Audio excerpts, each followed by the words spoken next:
What's in a name? When you are born, you take your father's last name, which is basically your father's family name. That is the convention that we use. Well, how about your mother's family name? Why isn't that part of your identity? You have two parents that brought you into this world, two parents that nurtured you, and two parents that provided for you. Yet you carry the family name of only one. That is not balanced. It is also not accurate because half your DNA is coming from one family, the other half is coming from another family. You are a descendant of both families, yet you carry the name of only one. If your name is just a label, this is not an accurate label. Another convention that we use is when a man and woman get married, the man keeps his family name and he passes it on to his children. On the other hand, the woman does not pass her family name to her children, and she has to make a decision. If she keeps her maiden name, then she won't have anything in common with her own children that she bore for 9 months, name-wise. If she takes the husband's family name, then she's pretty much giving up her family name and her identity. If she keeps her family name and adds the husband's family name, that may sound like the best solution. However, still, that is not reciprocated by the husband, and her children will have her husband's family name. So basically, once she's gone, her family name is gone too. One major consequence to these conventions that we use is historically many societies prefer to have boys over girls because boys carry the family name.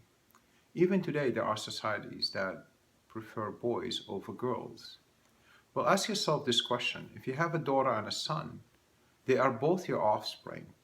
Why should only one of your children carry your family name and therefore is more significant than the other? Why can they both carry a family name and be equally significant?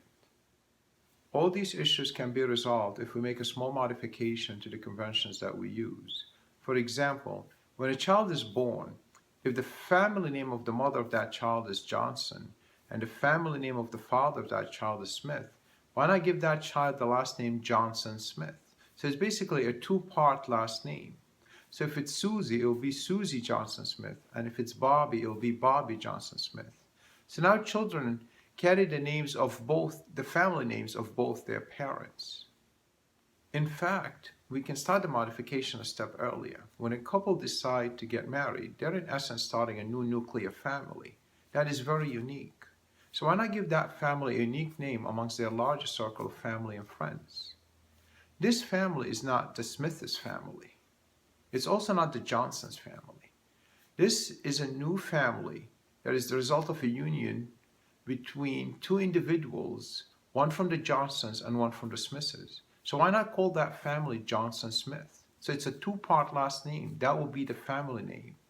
And both husband and wife use the two-part family name, as well as the children, as I mentioned earlier. So now everyone in that family, that one nuclear family, has the same last name. Now, one question that comes to mind, if the children each has a two-part last name, when they grow up and get married, are they going to have a four-part last name? Of course not. That wouldn't be practical. That's when boys can do what boys have always done, and that is to carry the father's family name. Actually, a more accurate statement will be to carry the father's portion of the family name. For example, so when Bobby gets older and gets married, he will keep the Smith name. So his name will be something Smith. Something will be his wife's family name, and Smith will be his father's family name. Now, girls can do the exact same thing to their mother's family name. So now when Susie grows up and gets married, her name will be Johnson something else. Johnson is her mother's family name, and something else is her husband's family name, and so on and so forth. Again, a more accurate statement will be not that boys will carry the father's family name, but they will carry the father's portion of the family name, and girls will carry the mother's portion of the family name, because the family name is Johnson Smith, and that's a key point. It's a one family name. It's called Johnson Smith. So generations down the road, you can have a female with the name Johnson, and you can trace her lineage back to the Johnson Smith family. Or you can have a male with the name Smith, and you can trace his lineage back to the Johnson Smith family. Now, to demonstrate my point, I'm going to use a real family that we're all familiar with, the Kennedys. When we talk about the Kennedys, we refer to the family that started with Joe Kennedy Sr. and Rose, who were married in 1914. Now, those who have been adults for the last 50, 60 years, you grew up with the Kennedys. There has been a precedency with historic events. There has been numerous political campaigns, weddings, birth, funerals, so many events. There have been numerous articles in the newspapers and magazines, television specials, books, as well as movies. Now, of all that material, how often did you come across Rose's maiden name? What was her family name? How many people even remember it? Now, if history is just a plain list of events and facts, this is the equivalent of going through that list and redacting some key information. We know she came from a family, but we don't know the name of that family. You have to do more research to find out. Now imagine for a moment when Joe and Rose got married. Imagine if their family, they called their family Fitzgerald Kennedy. Rose's maiden name was Fitzgerald.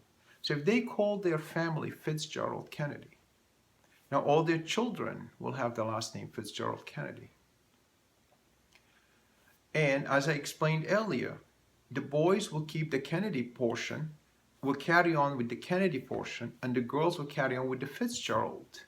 Now 10 generations, 20 generations, even 100 generations down the line, you can have a little girl or a grown-up woman, married or single, with the name Fitzgerald, and you can trace her lineage back to the Fitzgerald Kennedy. And the same thing, you can have a little boy or a grown-up man, married or single, with the name Kennedy, and you can trace his lineage back all the way to the Fitzgerald Kennedy, because that's the name of the family. Do you see the symmetry in this? This works in many other situations as well. For example, divorce. So the Johnson Smith, they have children, Susie and Bobby, and now they get divorced. Well, Susie and Bobby already have the name Johnson Smith, and the fact that their parents divorced doesn't change who they are, doesn't change their identity. Now, imagine if the parents moved on and remarried.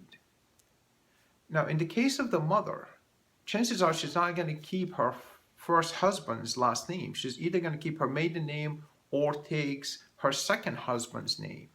Well, in that case, either way, her children from the first marriage, her own children, will not have anything in common with her name-wise. If you have a list of names, you cannot make a connection because her children have their last name is her ex-husband's family name. But now with this modification, her children will still have her name because her children will still have the name Johnson Smith. In fact, if she remarries and now her name is Johnson something, and if she has children with the new husband, now the children from the first marriage and the children from the second marriage, they are literally half brothers and half sisters. And guess what? They literally share half their last name together because they both share the Johnson part. And the same is true on the husband's side as well, as he remarries. His children from the second marriage will share the Smith's part with his children from the first marriage. Again, half brothers, half sisters, and they literally share half their last name. Another scenario where this modification works better than the convention is in the case of grandparents. Now, for grandparents, their sons' children have their last name, but their daughter's children have someone else's last name.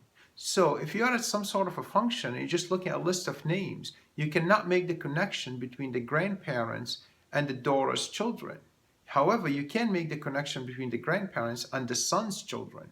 That wouldn't be the case with the modification, because with this modification, the grandparent's name is Johnson Smith. Now, the daughter's children, their name will be Johnson something. And the son's children, their name will be something else, Smith. So you can clearly make the connection between the grandparents and all their grandchildren equally. In a nutshell, the benefits of this modification are all members of a nuclear family have the same last name. But more importantly than that, it equates mothers to fathers. Because now children carry the mother's family name as well as the father's family name. Therefore, you're honoring both your parents equally. It also equates wives to husbands. It is no longer just the wives taking the husband's last name. Now they both have the same family name, and they are both making the statement, this person is my spouse. It also equates daughters to sons. It is no longer just the sons carrying the family name. Now daughters can carry the family name too. It is completely gender neutral. Finally, I want to say, you have your father's last name. All your friends, everyone you know, they have their father's last name. That's what we used to. You love your father, you honor your father, and you put your father on a very high pedestal. Well, this doesn't take away any of that because you still have your father's name. All you're doing is adding your mother's name. So you're not taking away anything from your father. In fact, if you can put your father on even a higher pedestal, you should. That is your father. And nothing should take away from your father's place in your life. All this does is it adds your mother's family name to your name. So you honor your mother as much as you honor your father. In other words, you're putting your mother on the same pedestal that you're putting your father on. Not a similar one, not a different one of equal value, but the same pedestal, because she is equal to your father. And the truth is, your mother belonged on that pedestal all along. She just never got the recognition for it.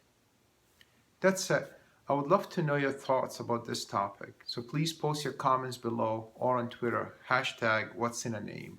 Thank you.